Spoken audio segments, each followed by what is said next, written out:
हाँ दोस्तों, good evening. कैसे हैं? आई होप आप लोग बहुत अच्छे होंगे।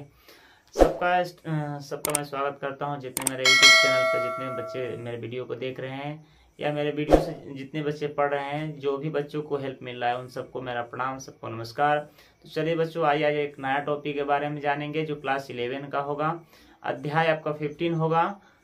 नया जो सिलेबस बुक आया होगा उसमें आप लोग का सिलेबस जो चैप्टर है वो आपका 12 या 11 बोल के इस तरह का होगा। ये पुराने वाली बुक के हम हिसाब से बता रहे हैं, तो पुराने वाली बुक में आपका 15 नंबर अध्याय दिया गया है।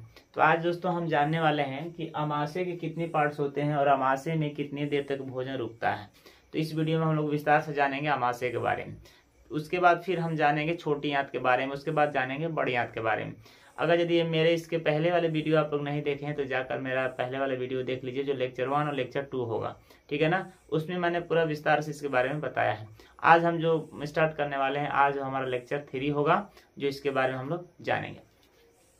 तो आइए दोस्तों स्टार्ट करते हैं। इस चीज को देखिए आप लोग, इस अमाशय का हमने पूरा इस पाचन तंत्र का हमने चित्र बना दिया है और इसका हमने मैंने मुख के बारे में पढ़ा दिया है। उसके बाद ग्रासनी के बारे में पढ़ा दिया है, यानी 2 पार्ट हमने पढ़ा दिया है। आज जो हम पढ़ने वाले हैं वो अमाशय के बारे में जानेंगे, जो हमारा तीसरा पार्ट होगा। तो हमने यहाँ पर लिख दिया तीसरा पार्ट अमाशय। तो आज इसके बारे में हम लोग विस्तार से जानेंगे।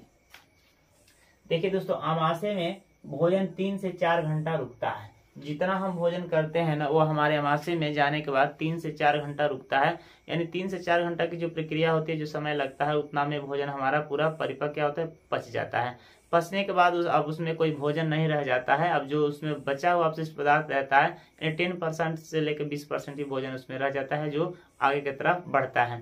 तो दोस्तों याद रखिएगा कि हमारे अमाशय में भोजन क्या होता है, 3 से 4 घंटा रुकता है। और एक बात बता देना चाहते हैं दोस्तों कि हमारे जो अमाशय की जो साइज होती है सबका एक समान ही होता है। किसी का अमाशय जो यानी पेट जिसको होता है वो बड़ा छोटा नहीं होता है, क्योंकि पेट की अमाशय के ऊपर एक लगा लेयर होता है जिसको हम उदर के नाम से जानते हैं, ठीक है ना। तो उदर के नाम से जो जानते हैं वो मतलब अमाशय के ऊपर वाला भाग होता है जो मोटा करके होता है। बाकी अमाशय सबका एक समान ही जैसा होता है, यानी एक ही आकार का होता है। किसी का पेट छोटा बड़ा नहीं होता है। दूसरी बात कि दोस्तों एक चीज और इसमें हम बताना चाहते हैं कि जो अमाशय होता है वो अमाशय हमेशा टेढ़ा बना हुआ रहता है।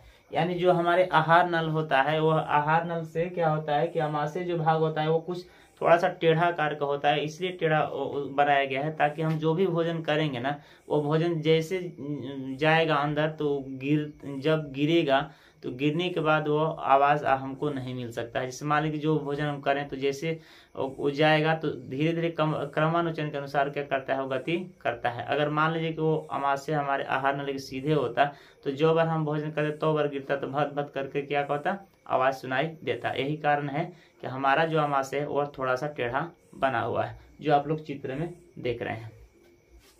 उसके बाद देखिए दोस्तों, हमने अमाशय को 3 पार्ट्स में बांट दिए। कार्डियक होता है, दूसरा फंडिक होता है, तीसरा पाइलोरिक होता है। तो इसमें देखिए दोस्तों, पहला कार्डियक का काम क्या होता है। कार्डियक काम होता है, यह अमाशय का ऊपर वाला भाग होता है जो क्या करता है, उसको सुरक्षा प्रदान करता है।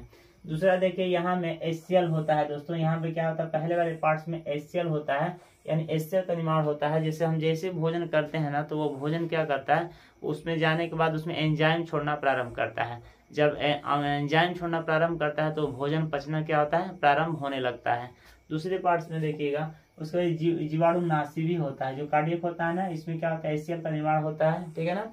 एसियल एंजाइम बनता है जो हमारे भोजन को पचाने में क्या करता है, सर्वप्रथम मदद करता है, यानी भोजन को अच्छी तरह से पचाता है। उसके बाद नेक्स्ट देखिए जीवाणुनाशी होता है। जो हम लोग मतलब भोजन करते समय जो हमारे हाथों के द्वारा जो जीवाणु आते हैं, जो सूक्ष्म जीव जो हमारे भोजन के साथ जाते हैं, तो लाइसोसोम जो जिस जीवाणु को नहीं मार पाता है, उस जीवाणु को क्या करता है, ये उस जीवाणुओं को एसियल आकर के क्या होता है, इसको मारता है। यानी हमारे अमाशय में आने के बाद क्या होता है, जो कार्डियक होता है, यानी एसियल जो होता है, उसमें आकर वो जीवाणु मर जाते हैं। उसके बाद इसका काम होता है भोजन को तोड़ना, यानी जो भोजन उधर से बचा हुआ रहता है। कभी कभी देखिएगा जो भोजन ज्यादा चबा कर नहीं खाते हैं, उनका भोजन वैसे ही चला जाता है। तो वैसे भोजन में उसको तोड़ने के लिए ज्यादा मेहनत करना पड़ता है और ज्यादा उसको समय भी लगता है। और जो भोजन को चबा कर खाते हैं वो भोजन बहुत जल्दी पच जाता है और वो भोजन को तोड़ने में समय बहुत कम लगता है। तो इसका काम होता है क्या, भोजन को तोड़ना, छोटे छोटे अणुओं में क्या कर देना, बांट देना। अगला नेक्स्ट है दोस्तों हमारा फड्डी। फड्डी के बारे में हम लोग जानते हैं। फड्डी का कार्य क्या होता है, हड्डी का पहला कार्य होता है कांटा नुमा संरचना होता है, जिसको हम रूजी के नाम से जानते हैं। इस वाले पार्ट में रूजी के नाम से हम जानते हैं दोस्तों, जो कांटे की संरचना इसमें बनी हुई रहती है। दूसरा इसमें देखिए भोजन को रोकता है, यानी भोजन को क्या करता है, आगे की तरफ जाने नहीं देता है, यानी कांटे के जैसे बना रहता है। कुछ भोजन जैसे आगे जाता है तो कुछ भोजन उस वाले कांटे वाले संरचना में क्या होता है, फंस जाता है। जैसे मान लीजिए कि इस तरह की संरचना इसकी बनी हुई रहती है। जैसे भोजन कुछ इसमें से निकल कर इसमें जाता है, इसमें से निकल कर इसमें जाता है, यानी भोजन रुक रुक कर क्या होता है, आगे की तरफ जाता है। तो इसका काम होता है भोजन को क्या करना, रोकना, यानी भोजन आमाशय में जब तक पचता नहीं तब तक उसको एक बार में आगे की तरफ छोटी आंत की तरफ ट्रांसफर नहीं करता है, थोड़ा धीरे धीरे करके ट्रांसफर करता है ताकि भोजन पचता जाए और उसमें से जो विटामिन प्रोटीन है उसको निकाला जा सके। अगला देखिए भूख लगने पर चुभता है। एक कांटे जैसी संरचना होती है, जब हम भोजन करते हैं तो क्या होता है कि हमारा आमाशय क्या होता है, फूल जाता है। और आमाशय जब फूल जाता है ठीक उस प्रकार फूलता है जैसे साइकिल का जो ट्यूब होता है, उसी प्रकार हमारा आमाशय फूल जाता है।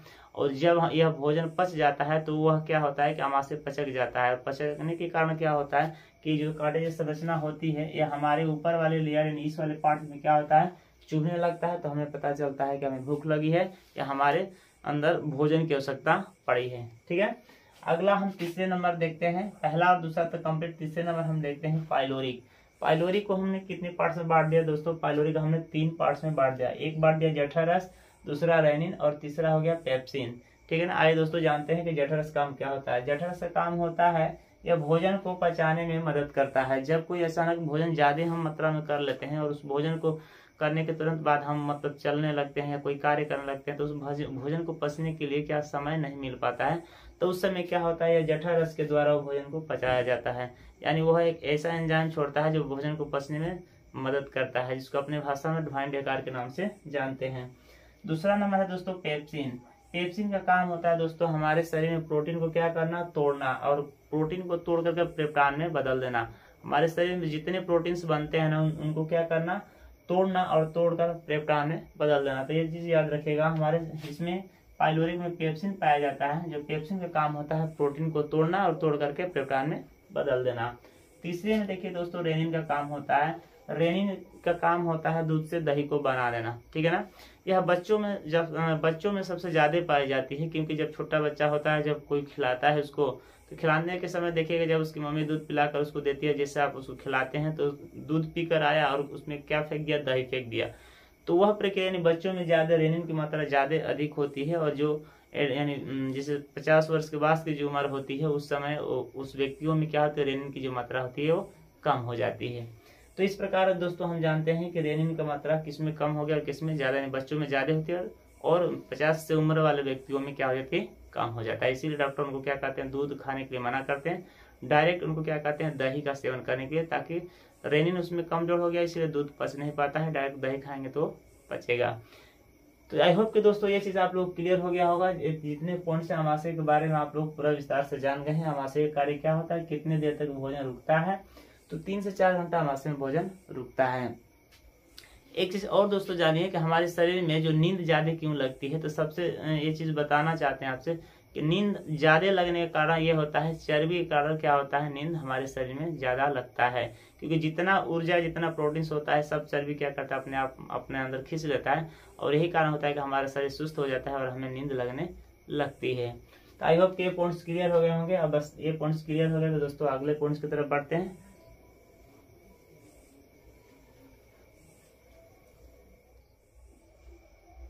आइए दोस्तों अब देखते हैं अगला पॉइंट हमारा क्या है। तो अगला पॉइंट छोटी आंत के बारे में हम लोग जानने वाले हैं। तो आइए दोस्तों जानते हैं छोटी आंत के बारे में।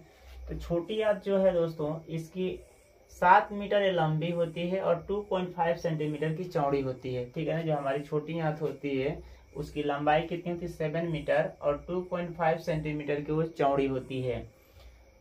इसमें हमने कुछ पॉइंट्स रखा है, उसको ध्यान दीजिए। पाचन क्रिया पूर्ण रूप से क्या इसमें होता है, हमारी जो छोटी आंत होता है ना, इसमें हमारा जो पाचन होता है पूर्ण रूप से क्या होता है, पच जाता है। अब इसमें थोड़ा भी भोजन नहीं रह जाता है जो कि मतलब बड़ी आंत में जा करके पचेगा, क्योंकि जो भी प्रक्रिया होती है आमाशय में ही हो जाती है, और जो आमाशय से बचता है तो समझिए 10% ही रह जाता है जो हमारी छोटी आंत में आता है। तो इसमें जो अपशिष्ट पदार्थ के रूप में ही आते हैं, जो इसमें से कुछ रहते हैं तो छोटी आंत में खत्म हो जाता है, और छोटी आंत से जब ट्रांसफर होता है तब बड़ी आंत में चला जाता है, जो उसमें सिर्फ अपशिष्ट पदार्थ ही रह जाते हैं। एक चीज और दोस्तों बता देना चाहते हैं कि वह जो बड़ी आंत होती है उसमें जल का ही अवशोषण होता है। ठीक है, तो आइए नेक्स्ट पॉइंट देखिए, पाचन तथा अवशोषण दोनों की प्रक्रिया इसमें होती है छोटी आंत में। पचाया भी जाता है और अवशोषण का भी क्रिया किया जाता है छोटी आंत में। इसको हमने 3 पार्ट्स में रख दिया। पहला हमने रखा ड्यूडेनम रखा, दूसरा में जेजुनम रखा और तीसरा में इलियम रखा।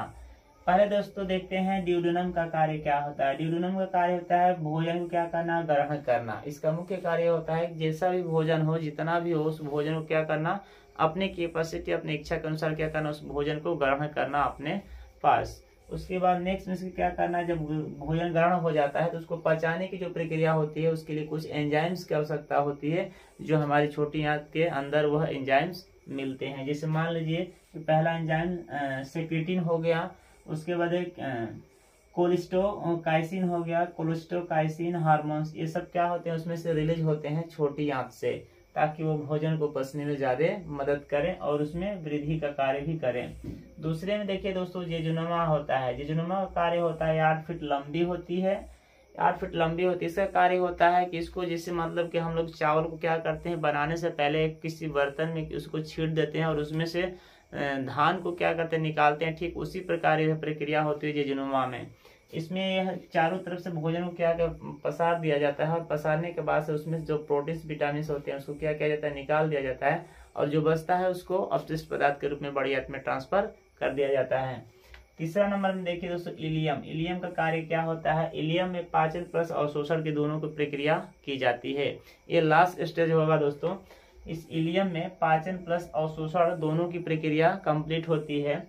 इसकी मोटाई या चौड़ाई देखी जाए 3.5 मीटर की इसकी चौड़ाई होती है और 12 फीट लंबी होती है। इसकी जो लंबाई देखी जाए तो 12 फीट की लंबी होती है और 3.5 की मीटर की क्या होती है, चौड़ाई होती है। इसमें एरेप्सिन पाया जाता है दोस्तों। एरेप्सिन का काम होता है प्रोटीन को तोड़ना, यानी प्रोटीन को तोड़ करके क्या करना, उसको पचाना।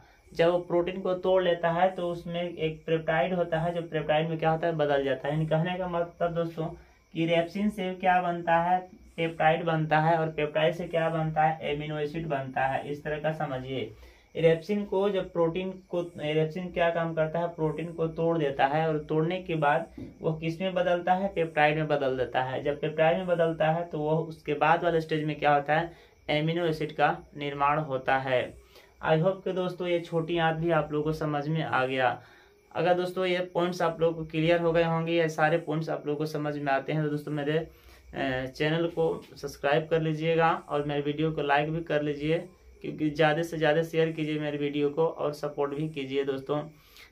अगर ऐसा ही एजुकेशनल वीडियो आपको चाहिए तो मेरे चैनल को सब्सक्राइब करना ही पड़ेगा, और साइड में आपको बेल आइकन है उसको भी दबा लीजिए, ताकि रोज़ अपलोड किए गए वीडियो, जितने एजुकेशनल वीडियो हैं, सबसे पहले आपको मिल जाए। तो बस दोस्तों आज के लिए इस वीडियो में इतना ही जानेंगे, फिर अगले वीडियो में मिलते हैं अगले एक टॉपिक के साथ। तब तक के लिए इजाज़त दीजिए। जय हिंद, जय भारत।